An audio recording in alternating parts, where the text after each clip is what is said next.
We should talk about justice, different concepts of justice, moral justice, legal justice, and what you can call epochal justice, or what we understand as divine justice in this dunya. Now, moral justice, or what I'm calling moral justice, is basically a sentiment. It's a feeling that we have, the feeling, that you have when you suffer or when you witness what you perceive to be injustice, unfairness, harm or hurt or some kind of wrong. This originates in our fitra. It's in our nature. It might be even subconsciously informed by an innate recognition of divine justice, meaning we're born with a sense of good and a sense of what is upright and natural behavior and a sense of our rights and responsibilities as human beings. So when something violates that, or when something happens that violates that, we have a visceral, emotional reaction. And I think that most of us tend to operate on this level. The emotional reaction to issues of justice and injustice is what prompts people to activism, prompts people to resistance and opposition, or to become involved, even to give charity and so on, or even to become militants or what have you. It's the sense of moral justice. But of course, this innate sense of justice also gets filtered through all of the add-ons of our personalities, our ego, our nafs, our self. It gets polluted and diluted by our own psyches, by our own interests, and our own learned or accrued biases and prejudices and so on. So this makes it incredibly subjective. It's variable and it's unstable. And it's always debatable. It can tend to lack balance or proportion, and it can be easily manipulated. So it's unreliable. The sense of moral justice is unreliable. And because it's unreliable, or anyway, this is one of the reasons, this is why we have laws. Legal justice. Legal justice represents the formalized system of laws, rules, that societies establish in order to govern behavior and to resolve disputes and so on.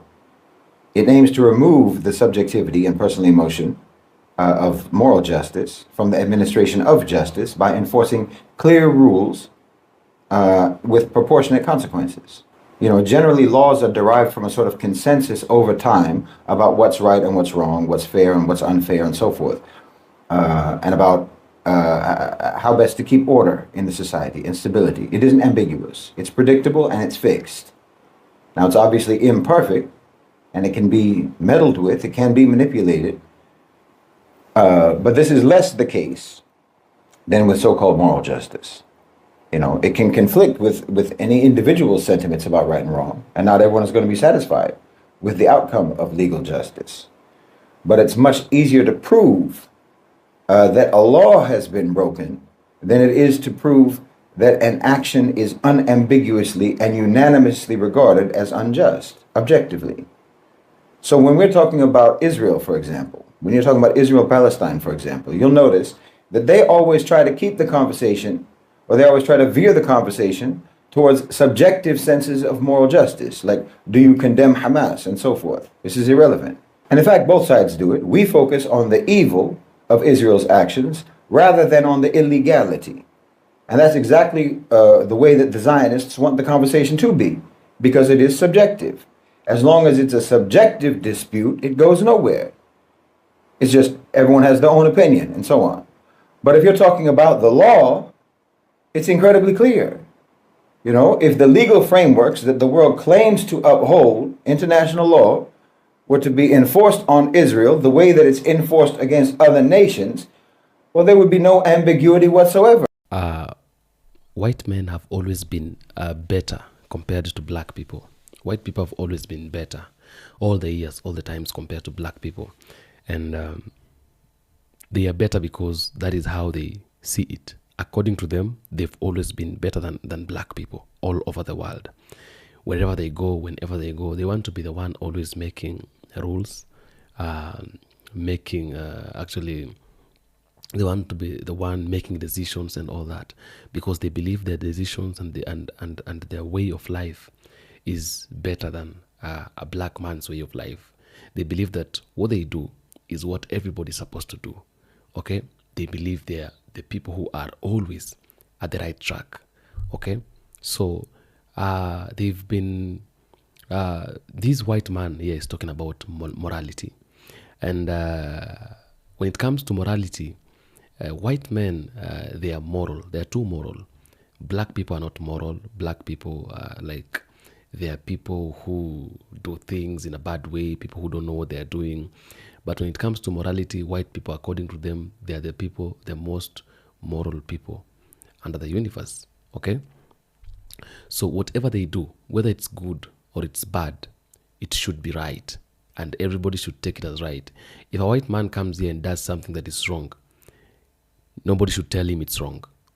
Even if it's wrong, and even if everybody is looking at it as a wrong thing or as something that is wrong, it should be right because it has been done by a white person. Okay?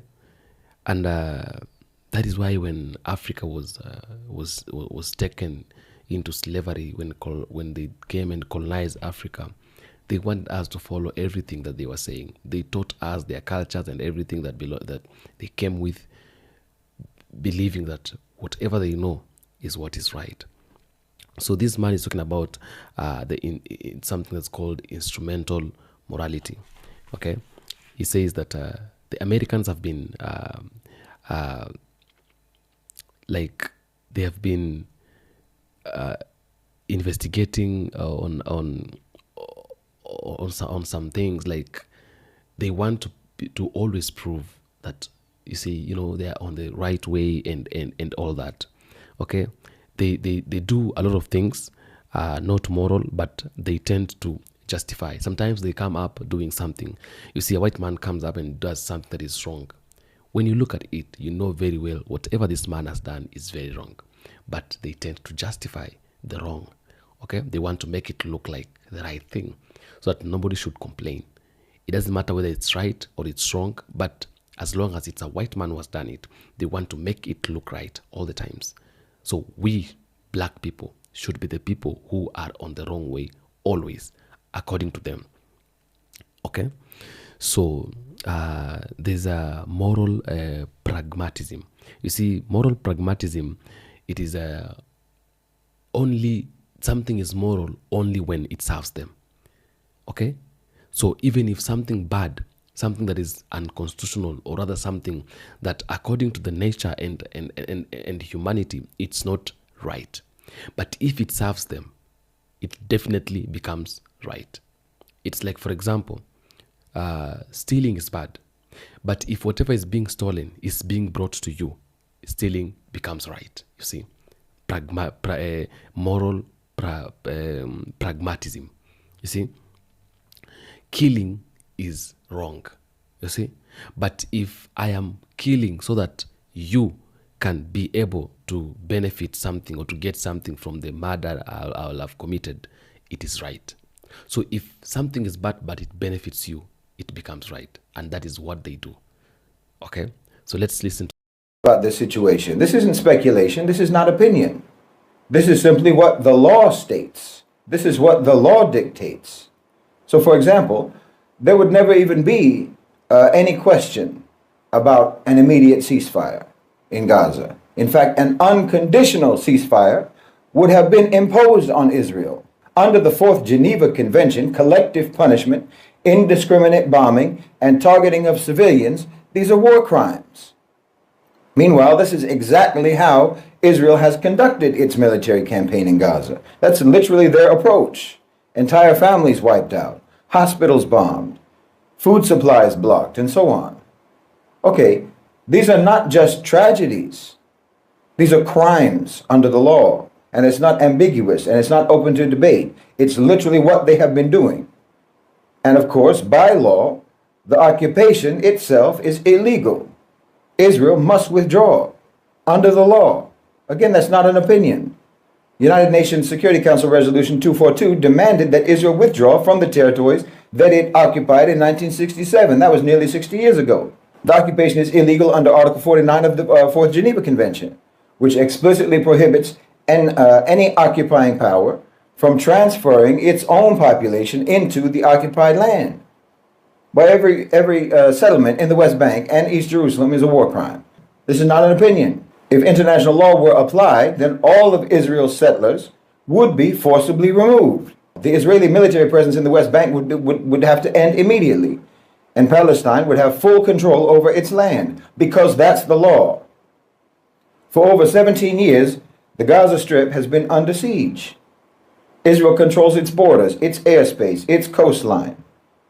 Again, the Fourth Geneva Convention makes it very crystal clear. Blockading a civilian population, depriving them of food, depriving them of water, depriving them of medicine, depriving them of energy, these are war crimes. The UN has described Gaza as an open-air prison, as we all know. The International Criminal Court has already stated that the blockade of Gaza is a crime against humanity.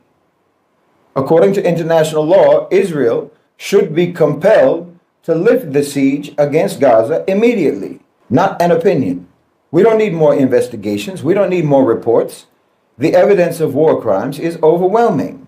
Hospitals bombed, entire neighborhoods reduced to rubble, journalists, doctors, children killed in indiscriminate airstrikes. Under the Rome Statute of the International Criminal Court, these are not just military actions.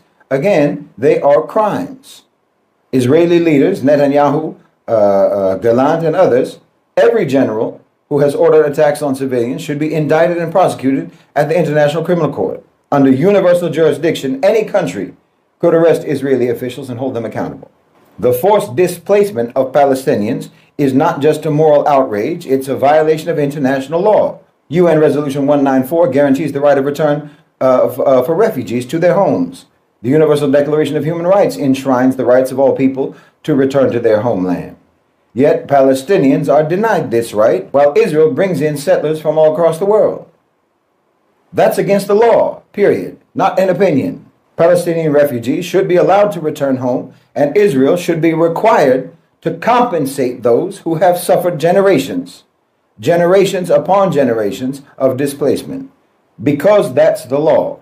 I mean, what happened when Russia annexed Crimea? Immediate sanctions. What happened when Iraq invaded Kuwait? Well, there was a full-scale international military response. What happened when South Africa was under apartheid?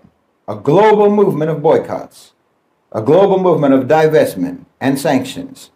Yet when Israel violates every principle of international law, instead of being punished, it's rewarded with billions of dollars, billions in military aid, billions in trade agreements, and diplomatic protection.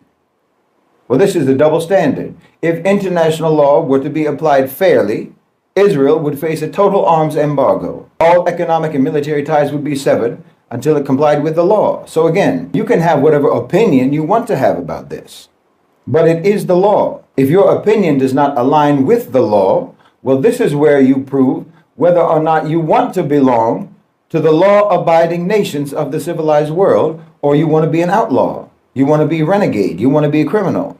This is where that becomes clear, because look, you can agree or not agree, but when it comes to the law, you're supposed to adhere to it either way. Israel's violations of international law are not just about crimes of war, they're about preventing the very existence of Palestine. But the law, again, is clear. Palestine has a right to statehood under UN Security Council Resolution 242 and 338. Palestine is entitled to sovereignty. Under the ICJ's ruling in 2004, Israel's wall in the West Bank is illegal and Palestinian land must be returned. These are not opinions. This is legal justice. Under the law, Palestine should be immediately recognized as a fully independent state with East Jerusalem as its capital. There should be no negotiations on this. In fact, just enforcement of the law. Understand, none of this is radical. None of this is controversial. It's simply what international law demands. It's what international law states. And we should always focus on this when we talk about Palestine, when we talk about Israel. In my opinion, we should focus on legal justice instead of on moral justice. Again, under international law, Israeli leaders should be prosecuted for war crimes. Israel should withdraw from all occupied Palestine. The Gaza blockade should end immediately.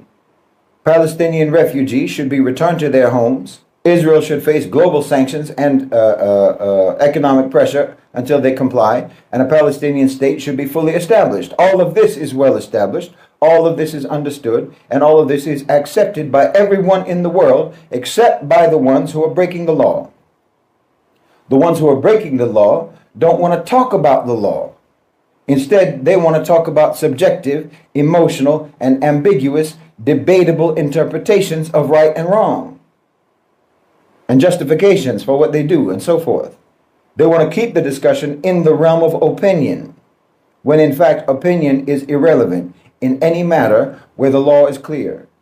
Opinion is irrelevant in any matter where the law is clear. That's the thing. Where there's a law, when legal justice exists on something, then there is no point in arguing about anyone's subjective sense of moral justice, because we've all agreed to abide by the law.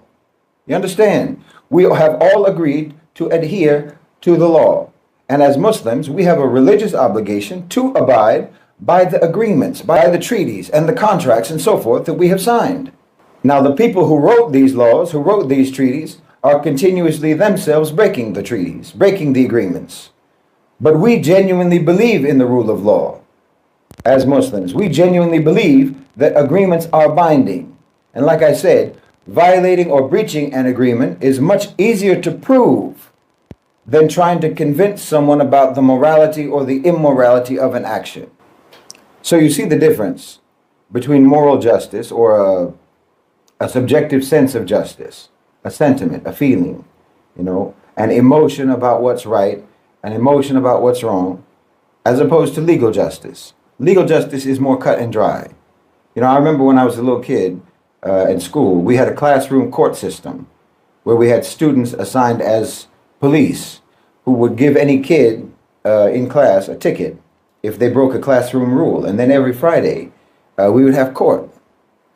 You had a student who was assigned the role of the judge, and you had a student who was assigned the role of a defense advocate, and so on. And the issue of their rule breaking would be addressed in a sort of mock trial every Friday. I was the classroom prosecutor. So when someone threw trash on the floor, or so-and-so was chewing gum or what have you, whatever the case may be, I would be the one to prosecute that. So the defense advocate or the kid himself would come up with all sorts of reasons why they did what they did, why they broke the rule, which to my thinking was just an admission of guilt. Case closed. Khalas. You broke the rule. Your reasons are irrelevant. How you feel about it is irrelevant. The rule is the rule, and you did not follow the rule. Case closed. And I never lost, because it's clear cut. See, once you have agreed to the rules, you are bound by the rules. So yes, you should scrutinize the rules very carefully before you agree to them. Now, America, and obviously Israel, they never had to scrutinize any of the rules, because they never expected to be bound by the rules. They only expected the rules to only ever be applied and to only ever be enforced on everyone else. But no, the rules are the rules, and when you break the rules, it's clear, and there's nothing dubious about it. Now, in a dispute, the judge can decide whether to grant clemency or leniency or what have you, but clemency or pardon or leniency or any of these types of measures cannot be granted to anyone before trial.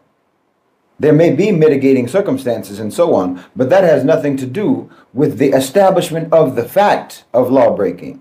Do you see what I mean? And this should not be a foreign concept for Jews. Religious Jews are very much about the law. They understand the concept of the rule of law very well. And obviously so do we. So do Muslims. There's no people on the face of the earth who understand the rule of law more than Muslims, in fact.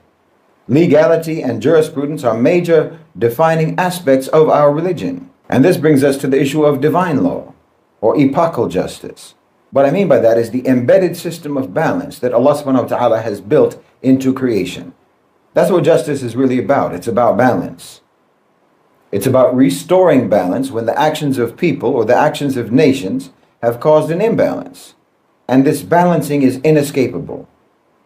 Even if it comes over the course of generations, balance will be restored. You have this idea about how the sins of the father will not be visited upon the son. But I think that you misapply this idea. Because what we're talking about, again, is balance. Or you can think of it in terms of debt. When you do wrong, when you take someone's right, when you incur a debt, you are in debt to that person or to those people whom you have wronged. And that debt must be paid. And it will be paid willingly or unwillingly. And yes, if you die in that debt, the debt isn't canceled. Your debt will be collected from your descendants. And that applies on the level of nations, just as it applies on the level of individuals. This is something, again, that we as Muslims understand very well. No one gets away with anything, period. No one gets away with anything. You know, there's a fascinating hadith in which all three concepts of justice overlap: the moral justice, the legal justice, and divine justice. Rasulullah ﷺ said, sometimes you people come to me with your disputes, and one of you may be more eloquent or more persuasive than the other. And so I may judge in his favor because of this, because of his eloquence, because his argumentation is so persuasive. And by judging in his favor, I may give him a right that's not his right. So basically, beware of accepting a judgment which gives you what you have no right to have. Because if I judge in your favor and you're in the wrong, then I'm only judging on your behalf and giving you a piece of the fire. In other words, don't let your subjective sense of moral justice cause you to demand what isn't your right to demand through legal justice. Because in so doing, you may put yourself on the wrong side of divine justice. And every form of justice is flawed except for this. So take that seriously. Take that very seriously. This should be a restraining factor on your volatile sense of moral justice. And it should be a consideration when you're dealing with legal justice. So the most important thing is always going to be to try to be on the right side of divine justice. Because if you're not only putting yourself in debt, but you are potentially betraying your own descendants for generations to come. Because they will experience the rebalancing of what you and your people put out of balance. Please understand me. Allah subhanahu wa ta'ala warns us against a fitna, an affliction, a tribulation, a strife, or what have you, that will not only afflict those among us who do wrong, but will afflict everyone writ large. And that happens when the people do not immediately and urgently try to prevent each other from committing actions that put the balance of justice out of kilter. You have allowed the balance to become so imbalanced, so lopsided, so skewed. You have allowed even just a few of your people to do that, such that now everyone has to go through the rebalancing, even though they themselves did not commit the actions that caused the imbalance. You understand? So literally, if you care about your children, if you care about your grandchildren, then you have to do all that you possibly can do today, to make sure that your generation is just, to make sure that you do not bequeath to your offspring and to their offspring a debt of wrongdoing, a debt of imbalance, a debt of injustice that they will have to pay. Otherwise, I'm telling you, you are betraying your own unborn descendants. And again, I know that this is something that the Jews must understand. After all their centuries of experience, they have seen with their own eyes and they have felt with their own lives the reality of epochal justice. They have strayed and been disciplined. They have disobeyed and been punished. They have done wrong and they have been chastised over and over again. And their whole book is a chronicle of this phenomenon. Why their whole history is nothing but a testament to this reality. So they know this. They know this very well. They know this just as surely as we do, that no one gets away with anything. Even their enemies who transgressed against them, whether it's Fir'aun or whether it's the Nazis. I mean, look at how pathetic the state of Germany is today. The whole of Europe used to tremble at the terrible power of the Third Reich. Now Germany is a laughingstock today, and it's killing itself by 1,000 cuts in front of the whole world. Wallahi, divine justice is real, and it's inescapable, whether you're on the right side of it or the wrong side of it.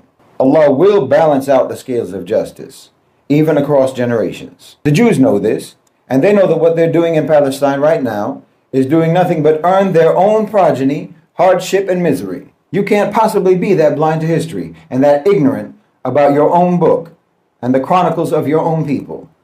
I mean, you know perfectly well that you are actually condemning yourselves and condemning your own descendants by the injustice that you're committing in Gaza, the injustice that you're committing in the West Bank, in Lebanon, in Syria, and so on. The Jews know this perfectly well, wallahi. You are sentencing your children and your children's children to a debt that they will have to pay because of your actions. You know this because it is a pattern that plays out again and again across your history. I mean, it plays out again and again across all of human history, but you wrote it all down. And you supposedly study it. You supposedly study the history of your particular people, so you have no excuse. When you have done wrong in the past, you have faced the consequences. And when you have been wrong, well, consequences have struck those who have wronged you. That's what your whole book is about. And you know very well that what you're doing today in Gaza is wrong. And you know that you've been wrong for a whole century in Palestine. And the consequences are going to be inescapable, just as they always are. For you, just as they are inescapable for everyone else. And no, I'm not forgetting about America. The same applies to you. The same applies to America. You're not getting away with anything either. I mean, do you really believe that you got away with the genocide of the Native Americans? Do you really think that you got away with chattel slavery? Do you really think that you got away with the atomic bombs on Hiroshima and Nagasaki? You think you got away with that? Do you really think that you're getting away right now with the genocide in Gaza that you're enabling? Every single thing that you have done, every grotesque injustice that you have committed as a nation is going to fall upon your heads. In fact, it's already happening. Oh, it's an evil nation that tells its people that there's never going to be a reckoning.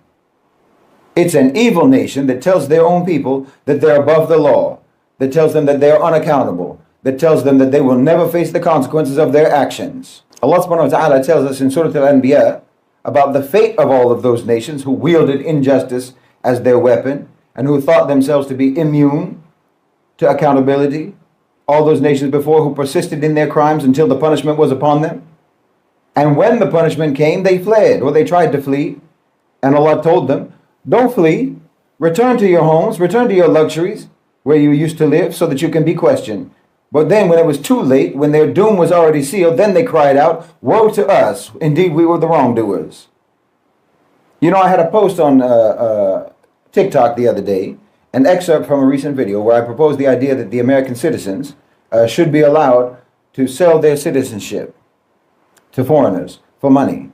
So then they could take that money and escape from the United States and go somewhere else and get out of that country. You know, within minutes, that post had tens of thousands of views, tens of thousands of likes, shares, and comments. And almost all of the comments were from Americans saying that they would sell their citizenship in a heartbeat. And they'd be on the next flight out if they could get out of America. They wouldn't look back. They'd say they'd leave with just the clothes that they had on their back. Because this is fleeing from the punishment that they know is descending on that country. You were warned when you slaughtered the Native Americans of that land and built your empire on their bones. You were warned when you enslaved millions of Africans, stripped them of their humanity and treated them like commodities. You've been warned when you waged wars of conquest, when you funded dictatorships, when you propped up apartheid regimes, when you crushed entire economies to maintain your dominance. You were warned when you supported the occupation of Palestine, when you armed the murderers of children, when you justified genocide and you justified ethnic cleansing as self-defense. For generations, you've played God upon the earth, believing yourselves to be above consequences, believing yourselves to be above judgment, above retribution.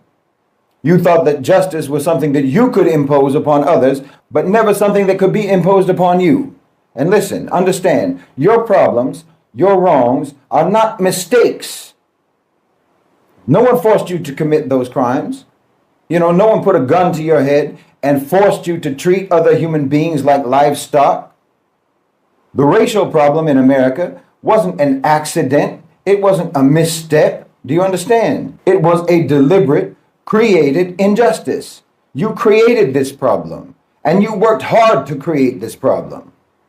You didn't just hate African people, you concocted a whole quasi-scientific rationale to justify it.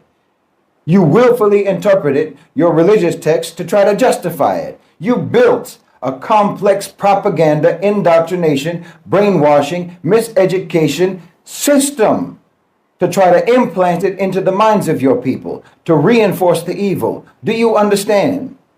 You did this with commitment. You worked diligently, relentlessly, and invested massive energy, time, money, intellect, and effort to enforce, to maintain, and to preserve the injustice you created. And you created an economic system, a machine for managing your economy through war, through torture, through maiming, crippling, killing, and carnage. No one made you do that. You chose to do that. And you maintain and defend that system until today. You can't just say, oops, and let's move on. You have never addressed what it is about you that made you choose to do these things, that made you create these injustices, that made you systematize these injustices and protect them for decades upon decades. It's like a degenerate gambler, addicted to gambling. And he thinks that if he can find some kind of way to pay off his debts, if he can find some way to get his house from being foreclosed, it means he solved his problem. No, his problem is his addiction to gambling. So America, you have never addressed what is internally wrong with your culture, with your so-called civilization that has made you do these things, that has made you do the things that you have done. Not to mention, like I said, you have never actually ever even stopped doing those things. But you think that if you can just keep kicking the can of consequences down the road, then you never have to change. This is what you think. You think that you're succeeding. You think that your way is working. But Allah subhanahu wa ta'ala tells us that He did not create the heavens and the earth and everything that is in between them in play, in jest, in amusement. The world is not a playground for your power. The world is a stage for divine justice. The laws of history are not written by your institutions. They are decreed by the one who governs the cosmos. And when the balance is broken, Allah subhanahu wa ta'ala restores it through whatever means necessary. And now, America, you're beginning to see the consequences in America. The cracks in your empire are showing. Your economy is crumbling under the weight of its own corruption. Your political system is paralyzed. It's been hijacked by oligarchs. Your streets are filled with rage and division and despair.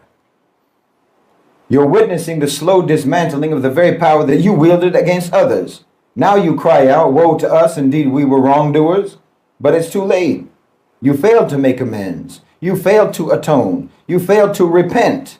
Instead, you doubled down on your tyranny. You waged new wars. You funded new massacres. You armed new oppressors. You stood by and cheered as Gaza was burned to the ground, as hospitals were bombed, as mothers cradled their dead children in their arms. And you called all of this security. You called all of this defense. But what it is in reality is the final chapter of your arrogance before the punishment. And now the rebalancing has begun. Allah said we hurl the truth against falsehood and it crushes it, so it vanishes. So woe to you for what you describe. The balance of the world is shifting. The oppressed are rising. The global order that you enforce through lies, through carnage, and through exploitation, it's disintegrating. Your arrogance has sealed your fate. And now the truth that you suppressed is crashing down upon you. For the believers, for the Muslims, this is a reminder. The justice of Allah subhanahu wa ta'ala is inevitable. The powerful nations that commit oppression are not invincible. They're not immune. They're just waiting for their reckoning. And for those people who still stand with injustice, return to your homes, return to your luxuries, return to your comforts. I seriously think we are supposed to get to a point when we need to be justful. Like we need to practice justice all over, okay? Because you see, sometimes the anger that comes out of black people towards white people is something that white people build it themselves.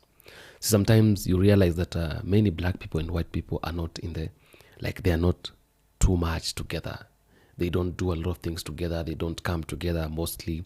They don't agree on many things. It's because white people sometimes have made it hard. Like they've made it hard for black people and white people to come together because of what they do. For example, issues like these ones, when even if you do something that is wrong, nobody should tell you anything, or rather nobody should complain because you're a white person.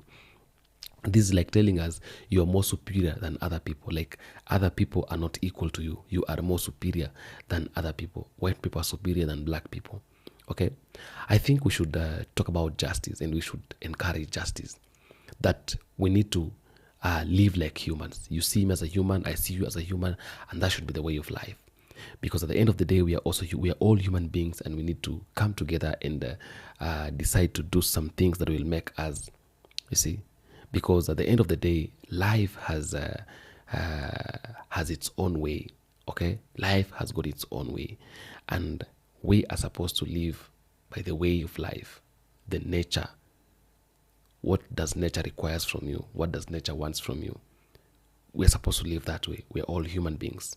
So I think this issue should at least be talked about. It should be something that should be addressed. Yeah, because if it cannot be addressed, it's going to be very bad, because black people for quite some time, and for many times, for many days, have really suffered under the hands of the white man, and they're continuing to suffer even today. I am the African Streamline. Thank you so much for tuning in. Thank you so much for joining my black brothers and sisters from Caribbean, from diaspora, and from Africa in particular. I love you so much. You are great people. I say all day, Africa is home, and anything that concerns Africa concerns me and you as African. Adios, muchachos. Peace.